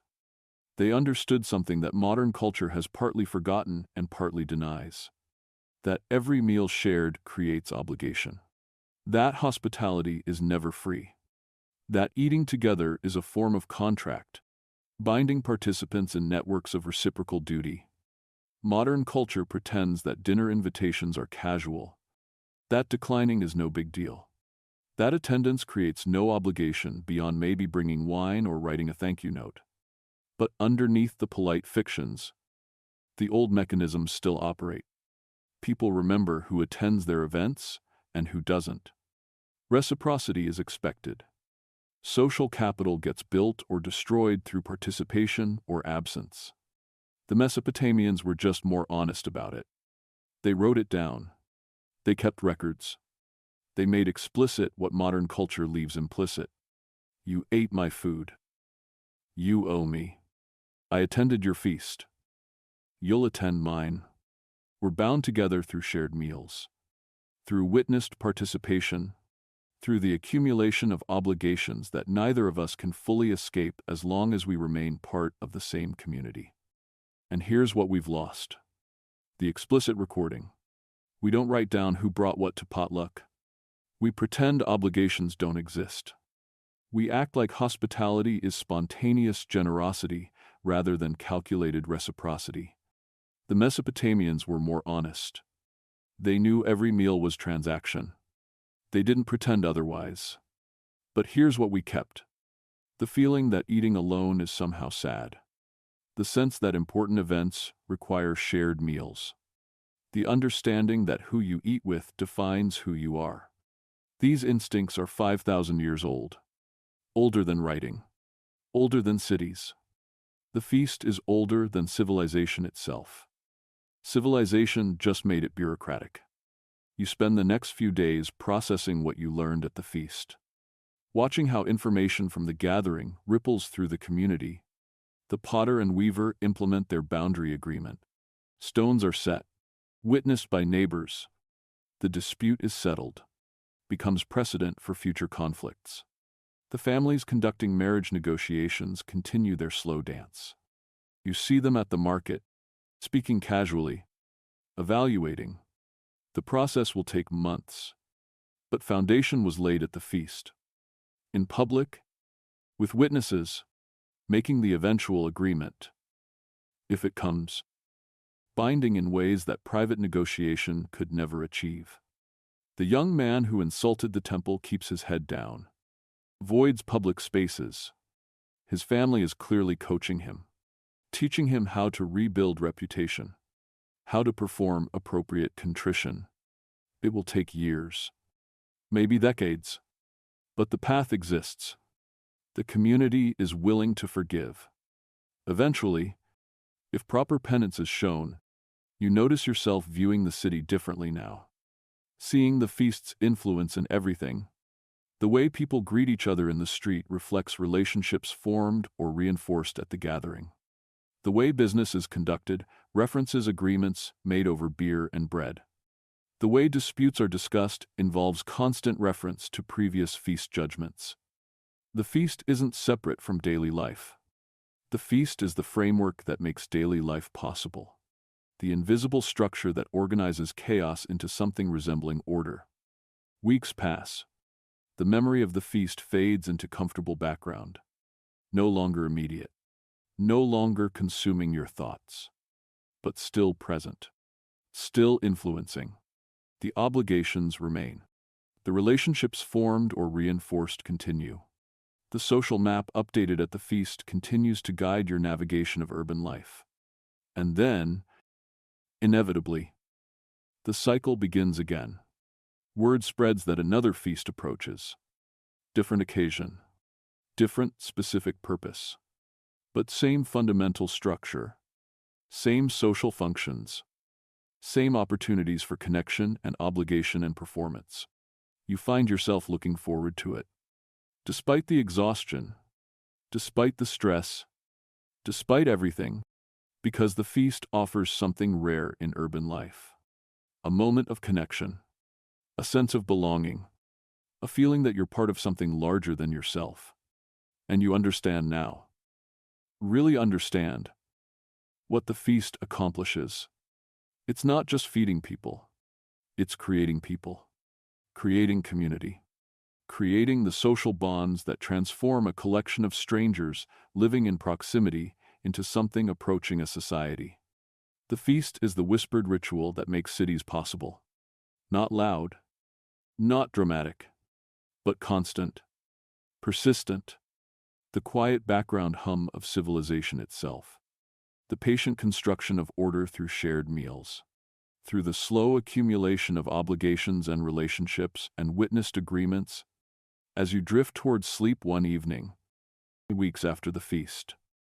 You hear it again. That sound? The grinding stones, always grinding stones. Someone preparing grain for tomorrow's bread, for next month's feast, for the endless cycle of eating together that holds the city together. The sound is meditative, rhythmic, eternal, back and forth, back and forth. The grain becoming flour, the flour becoming bread, the bread becoming feast, the feast becoming obligation, the obligation becoming relationship, the relationship becoming community, the community becoming civilization. And somewhere, someone is already planning the next gathering, already calculating how much beer to brew, how much bread to bake, how many fish to catch, already thinking about who to invite and where people will sit and what disputes might need resolving and what alliances might need forming. The work never ends. The obligations never cease. The feast perpetuates itself through the very social networks it creates, drawing everyone back again and again into this elaborate dance. This ancient technology for turning individuals into societies. You think about the future, about the feasts that will happen after you're gone, after everyone currently alive in Uruk is dead and forgotten. The specific people will change. The specific disputes will be different. The marriages being negotiated will involve different families, but the structure will remain. The feast as social technology will persist because it works, because it solves real problems, because it creates the bonds that make urban life possible. Thousands of years from now, you imagine, people will still gather to eat together. They'll still use meals as the context for conducting social business. They'll still create obligations through shared food. They'll still negotiate marriages and resolve disputes and form alliances while breaking bread together. The details will change. The technology will advance. But the fundamental human need to mark important moments with communal meals, to use eating as the medium for creating social bonds, that will remain. The feast is older than civilization, but civilization made it systematic, made it bureaucratic, made it the foundation of urban order. The Mesopotamians took the simple human pleasure of eating together and transformed it into complex social machinery that could organize thousands of people, could create obligations that spanned generations, could maintain order without constant violence. They turned dinner into diplomacy. They turned bread into binding contracts. They turned beer into social glue. As sleep finally approaches, your thoughts become slower, softer, less distinct. The boundaries between waking and dreaming blur. You're thinking about the feast, about grinding stones, about bread baking, about beer fermenting, about the patient accumulation of social bonds through shared meals. You're thinking about how tired you are, how comfortable this sleeping mat feels despite its hardness, how nice it is to have a full belly, to have shelter, to have community, to have these basic securities that make survival possible by Mesopotamian standards. This is success. This is what people hope for. Not wealth or fame or power. Just this. Regular meals, safe shelter, connection to others, the knowledge that when crisis comes, community will respond, that obligations will be honored, that the social networks built through thousands of shared meals will hold. The grinding stones continue their rhythm, back and forth, back and forth. The sound is fading now, or maybe you're fading, drifting deeper into sleep, the boundary between you and the sound becoming less clear. Someone is grinding grain, always grinding grain, always preparing, always looking toward the next feast, the next gathering, the next opportunity to sit together and eat together and rebuild the social bonds that make everything possible.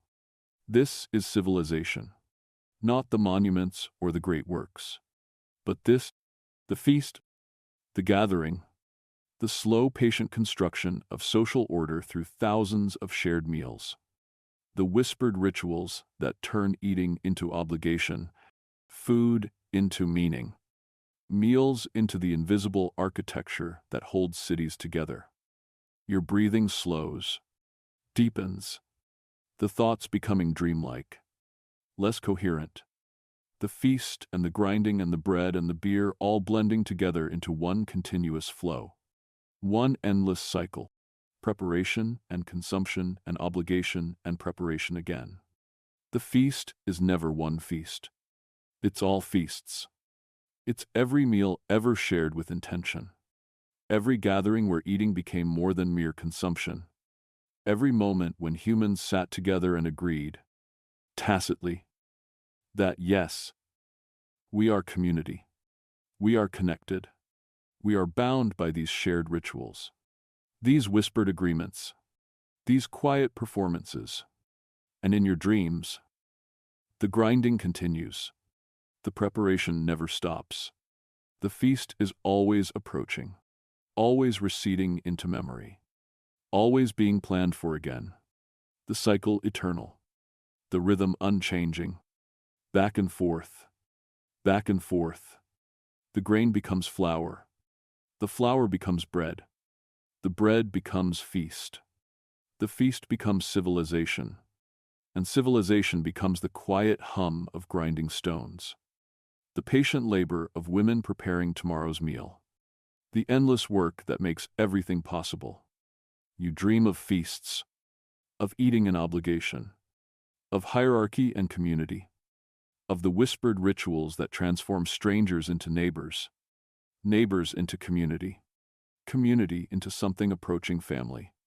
Not through blood, but through shared meals, through witnessed participation, through the slow accumulation of moments when people chose to sit together and eat together and acknowledge their fundamental interdependence. This is what survives. This is what echoes forward through time. Not the specific foods or the exact rituals, but the understanding that eating together matters, that shared meals create bonds. That community is built one feast at a time, one obligation at a time, one whispered agreement at a time. And as you drift fully into sleep, as consciousness fades into dreams, the last thing you hear is the grinding stones. Still working, still preparing, still turning grain into flour, flour into possibility, possibility into the next feast, the next gathering, the next opportunity to sit together and eat together and be human together in this oldest and most essential way. The sound fades, or you fade. It doesn't matter which. You're asleep now, dreaming of ancient Mesopotamia, of feasts and obligations, of bread and beer, and the patient construction of civilization through the simple act of eating together. The grinding stones turn. The grain becomes flour. The cycle continues. And will continue.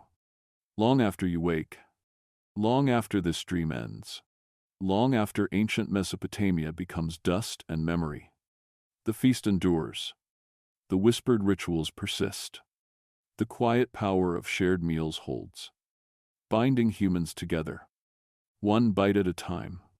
One obligation at a time. One feast at a time. Sleep well. Dream of bread baking. Of beer fermenting. Of communities gathering.